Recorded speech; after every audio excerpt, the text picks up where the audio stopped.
വൃദ്ധനായ ഒരു പിതാവ് പരാതിയുമായി കോടതിയെ സമീപിച്ചു. ജഡ്ജി ചോദിച്ചു, ആർക്കെതിരെയാണ് നിങ്ങളുടെ പരാതി? എന്റെ മകനെതിരെയാണ്.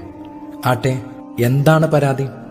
ആ പിതാവ് പറഞ്ഞു, എന്റെ മകൻ അവന്റെ കഴിവനുസരിച്ച് മാസത്തിലൊരിക്കലെങ്കിലും ചെലവിന് തന്നിരിക്കണം.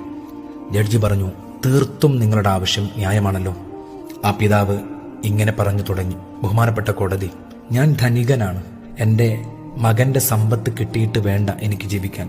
എന്നാലും അവൻ എനിക്ക് ചെലവിന് തന്നിരിക്കണം. കോടതി അത്ഭുതത്തോടെയാണ് ഈ വിചിത്രവാദം കേട്ടത്. തുടർന്ന് മകന്റെ പേരും വിലാസവും ജഡ്ജി എഴുതിയെടുത്ത് മകനെ എത്രയും പെട്ടെന്ന് ഹാജരാക്കാൻ ആവശ്യപ്പെട്ടു. പിതാവും മകനും ഹാജരായി. മകനിലേക്ക് തിരിഞ്ഞ് ജഡ്ജി ചോദിച്ചു, ഇത് നിന്റെ പിതാവാണോ? അതെ, അദ്ദേഹം എന്റെ പിതാവാണ്.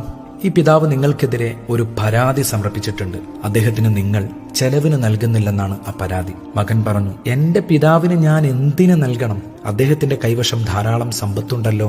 ജഡ്ജി പറഞ്ഞു, ഇത് നിങ്ങളുടെ പിതാവിന് ന്യായമായും കിട്ടേണ്ട അവകാശമാണ്. അന്നേരം ആ പിതാവ് ഇടപെട്ടു, ബഹുമാനപ്പെട്ട കോടതി, എന്റെ മകൻ മാസത്തിലൊരിക്കൽ ഒരു ദീനാറെങ്കിലും നൽകണം എന്ന് അങ്ങ് ഉത്തരവിട്ടാൽ ഞാൻ സന്തുഷ്ടനാകും. പക്ഷെ ഒരു കണ്ടീഷനുണ്ട്. ഒരു ദിവസം പോലും മുടങ്ങാതെ തീരുമാനിക്കപ്പെട്ട ഡേറ്റിന് കൃത്യമായി ആ പണം അവൻ തന്നിരിക്കണം. തർക്ക വിതർക്കങ്ങൾക്കൊടുവിൽ ജഡ്ജി വിധി വായിച്ചു. ഇന്നാലിന്നയാൾ തന്റെ പിതാവിന്റെ കൈവശം എല്ലാ മാസവും 3-ാം തീയതി മുടങ്ങാതെ ഒരു ദീനാർ വീതം നൽകിയിരിക്കണം. കോടതി പിരിഞ്ഞൊഴിയും മുമ്പ് ജഡ്ജി ആശ്ചര്യത്തോടെ പിതാവിനോട് ചോദിച്ചു, നിങ്ങൾ എന്തിനാണ് ഇത്ര നിസ്സാരമായ ഒരു ദീനാർ മകനിൽ നിന്നും കിട്ടിയിരിക്കണമെന്ന് വാശി പിടിച്ചത്? ആ പിതാവ് കരഞ്ഞുകൊണ്ടിങ്ങനെ പറഞ്ഞു, എന്റെ മകൻ മുഴുവൻ സമയം ജോലിയിൽ വ്യാപൃതനാണ്, കൂടെ ബിസിയുമാണ്. ഒന്ന് ഫോണിൽ വിളിച്ചെങ്കിലും എന്നെ അന്വേഷിക്കാൻ അവന് സമയം കിട്ടുന്നില്ല. എനിക്കാവട്ടെ അവനെ കാണാതിരിക്കാനും മിണ്ടാതിരിക്കാനും ആവുന്നില്ല. ഈ കോടതി വിധി നിലവിൽ വന്നാൽ മാസത്തിലൊരിക്കലെങ്കിലും എന്റെ മകനെ എനിക്ക് കാണാമല്ലോ.